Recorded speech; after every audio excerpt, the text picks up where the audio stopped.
여러분 혹시 우후지실이라는 사자성어 들어보셨어요?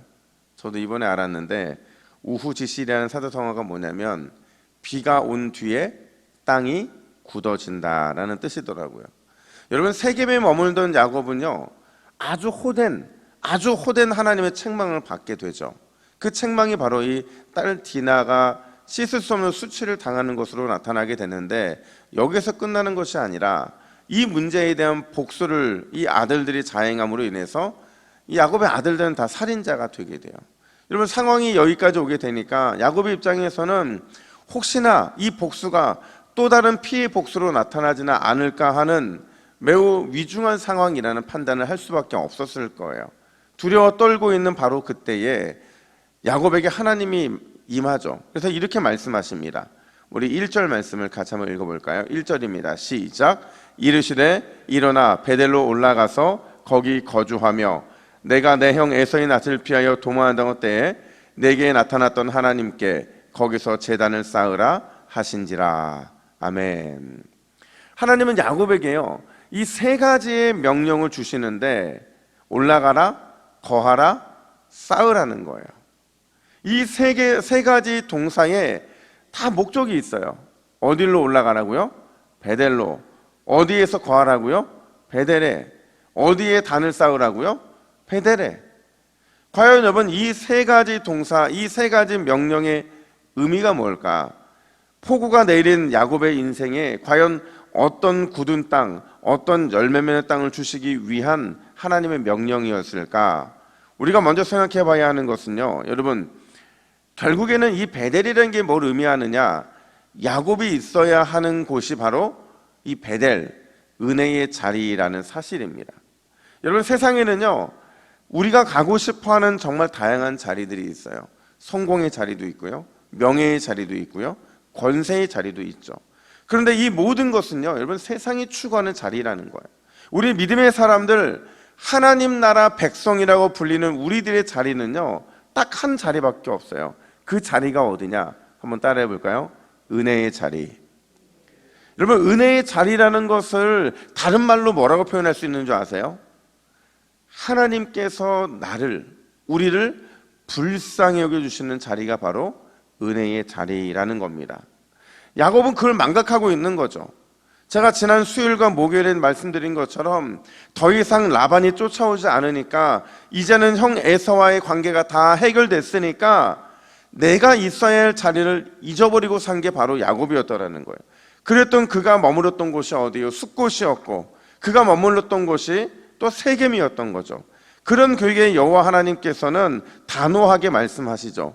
올라가라, 거하라, 쌓으라. 어디예요? 베델에. 왜냐하면 베델은 야곱이 태어나서 처음으로 하나님의 은혜를 경험한 곳이거든요. 형을 피해 도망가면서 내가 살 길은 오직 하나님밖에 없고 내가 의지할 분은 오직 하나님밖에 없다는 사실을 절실하게 깨달았던 것이 바로 이 베델이기 때문에 그러는 거예요. 그러니 야곱이 있어야 할 곳은 베델, 하나님의 집이고 그가 끊임없이 갈망해야 할 곳 역시도 베델, 하나님의 집이었다라는 거예요. 바로 그걸 깨닫게 된 거죠. 그래서 야곱은 그걸 깨닫고 나서는 모든 백성들을, 모든 가족들을 다 모으고서는 이렇게 말합니다. 우리 3절 말씀을 같이 읽습니다. 3절 말씀 시작. 우리가 일어나 베델로 올라가자. 내 환난 날에 내게 응답하시며 내가 가는 길에서 나와 함께 하신 하나님께 내가 거기서 제단을 쌓으려 하노라. 아멘. 아멘. 이걸 짧게 요약하면 이제 은혜의 자리로 가자는 거예요. 그럼 우리가 살 길은 하나님께서 베풀어 주신 은혜의 자리라, 이렇게 말하고 있는 거죠. 사랑하는 여러분, 저와 여러분들이 있어야 할 자리도 은혜의 자리인 줄 믿으시기를 축복합니다. 하나님께서 우리에게 베풀어 주시는 사랑의 자리, 하나님께서 꿈꾸게 하시는 소망의 자리, 하나님만 바라보게 만드는 믿음의 자리, 그 은혜의 자리로 날마다 우리는 나아가야 하는 거죠.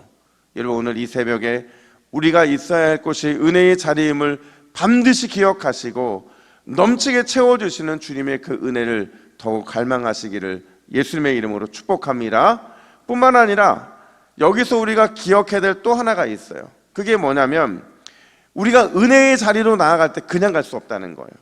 은혜의 자리로 나아갈 때 반드시 우리에게 중요한 태도가 있는데, 여러분, 우리가 은혜의 자리로 나아갈 때 어떤 마음의 태도, 어떤 믿음의 결단으로 나아가야 하느냐? 따라합시다. 나를 버려야 합니다. 바로 그거죠. 우리가 은혜의 자리로 나아갈 때 반드시 선행돼야 될 게 뭐냐면 나를 버리는 거예요. 나의 옛 본성을 완전히 내려놓겠다라는 이 결단, 그리고 실제로 그걸 행실로 옮기는 용기가 있어야만 그 은혜의 것들을 온전히 누릴 수 있는 거죠. 오늘 본문에서 야곱이 가족들에게 뭐라고 요청하느냐, 2절 보니까 너희 중에 있는 이방 신상들을 버리고 자신을 정결하게 하고 너희의 의복을 완전히 바꾸어 입으라, 이렇게 말을 해요. 이건 바꿔 말하면 뭐냐면 나를 포함해서 온 가족들이 나를 버리고 나의 옛 본성을 다 내려놓고 새롭게 출발해야 된다는 거죠. 그래야만 된다는 거예요. 거짓되고 헛된 모든 우상을 버리고 하나님께로 돌아가서 하나님의 은혜의 자리로 나아가자라는 강력한 도전을 하고 있는 거죠. 그 도전에 대해서 여러분, 가족들은 그렇게 생각할 수 있었거든요. 우리 아버지가 왜 이러나? 우리 남편이 왜 이러나? 갑자기 왜 이런 말을 하나? 이렇게 따져 물을 수 있는데 뭐라고 반응하느냐? 4절 말씀 보세요. 우리 4절을 같이 읽습니다. 시작. 그들이 자기 손에 있는 모든 이방 신상들과 자기 귀에 있는 귀고리들을 야곱에게 주는지라. 야곱이 그것들을 세겜 근처 상수리 나무 아래에 묻고. 순종하죠. 완전히 순종해서 자신이 의지하던 모든 것들을 다 내려놓고 자신이 따랐던 모든 곳에서 떠나기로 결단하고 실행에 옮기더라는 거죠. 이게 바로 베델로 올라가는 삶의 모습이라는 거예요. 여러분, 오늘이 어떤 날인 줄 아세요?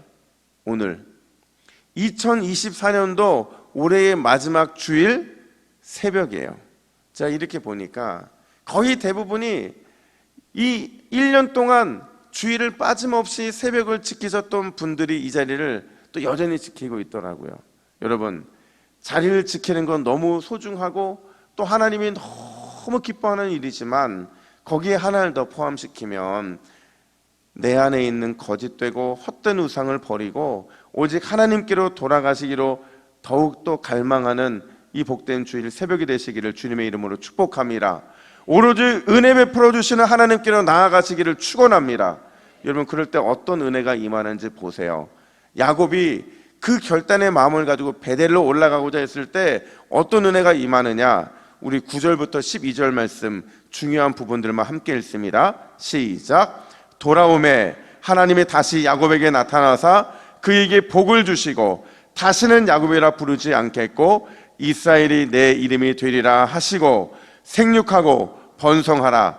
왕들이 내 허리에서 나오리라. 아브라함과 이삭에게 준 땅을 내게 주고 내가 내 후손에게도 그 땅을 주리라. 아멘. 여러분, 내 안에 있는 나의 모든 것들을 다 버리고 다시 베델로 올라가서 오늘 야곱에게 약속하신 이 놀라운 은혜를 우리 모두가 누리게 되는 귀한 은혜가 있기를 예수님의 이름으로 축복합니다. 함께 화면을 보시고 기도의 제목을 같이 읽습니다. 시작. 주여, 내가 있어야 할 곳이 은혜의 자리임을 잊지 않게 하옵소서. 언제나 나를 버리고 내 옛 본성과 싸워 승리하여 베델의 축복을 누리게 하옵소서. 아멘. 함께 기도하겠습니다.